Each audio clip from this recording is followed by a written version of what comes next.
Parts of Trump's big beautiful bill are already hitting legal roadblocks, yes, even before the ink's dry. Judges are stepping in fast, lawsuits are piling up, and key parts of the bill are being challenged right out the gate. And what most people don't realize is these early court moves could seriously reshape how the bill works in the real world.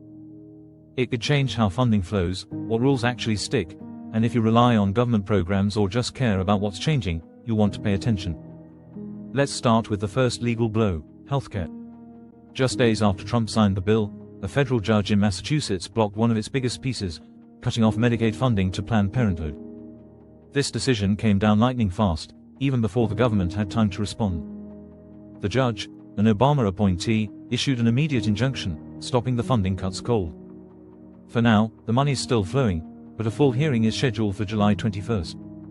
That's when we'll find out if the pause sticks or vanishes. And this isn't just about politics, it affects real people.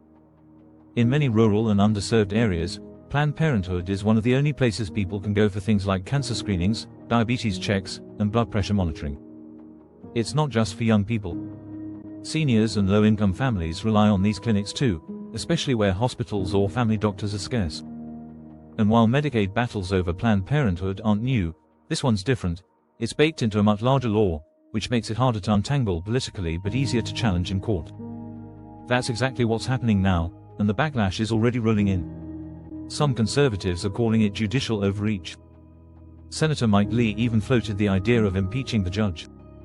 Others argue this is exactly why courts exist, to stop new laws from doing harm without warning. If these cuts go through, you should keep in touch with your local clinics. Many will update patients if funding or services change. And if you're a caregiver or help someone with their appointments, it's worth checking ahead if their care might be impacted. Now, let's shift to something completely different, but just as explosive. Another lawsuit hit within days of the bill signing, this time from gun rights groups. They're targeting a piece of the bill that eliminated a $200 federal tax on silencers and short-barreled firearms. That tax had been around since 1934, part of the National Firearms Act, originally passed to crack down on gangster-era crime. By removing the tax, the lawsuit argues, Congress may have accidentally undercut the entire legal structure of the NFA. Because for decades, the tax was what gave the federal government its legal footing to regulate these weapons. Take that away, and poof. The whole system could collapse. No tax, no fingerprinting, no months-long wait. That's what the lawsuit wants, to eliminate all the red tape. And it's no coincidence where they filed the case, Northern District of Texas, where it landed with a Trump-appointed judge. It's a strategic move, showing how lawsuits are being carefully placed to land in friendly courts. If you're a Second Amendment supporter, you might see this as a long overdue correction. But if you care about keeping certain weapons tracked and regulated, this raises serious safety concerns. Because if the court rules that cutting a tax invalidates an entire law, that logic could spread to healthcare, education, environmental rules, and beyond. Now let's zoom out and talk big picture. This bill barely passed. In the Senate, it was 51-50, Vice President Vance broke the tie. In the House, just a 4-vote margin. That kind of razor-thin passage means one thing: the real battle was never just in Congress, it's now in the courts. Environmental groups are preparing to challenge green energy rollbacks. Education advocates are eyeing student aid changes. And immigration lawyers. They're watching the funding increase for enforcement, which might be challenged on procedural grounds.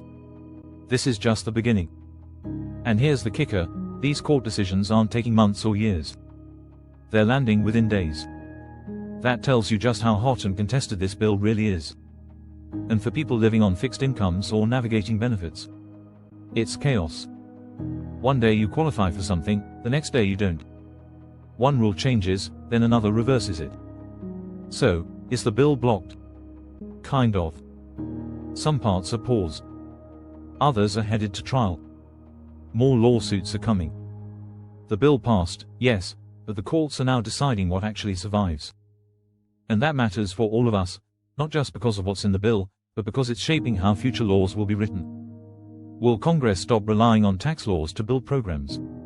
Will laws be written in smaller chunks to dodge lawsuits? One thing's clear: this isn't over. It's only just begun. So, what do you think? Are the courts going too far, or are they stepping in when we need them most? Drop your thoughts in the comments below. I read every one. And if this helped break things down, give it a like, share it with a friend, and don't forget to subscribe to the Untold Compass so you never miss what's really going on behind the headlines. We'll keep tracking every twist. See you in the next one.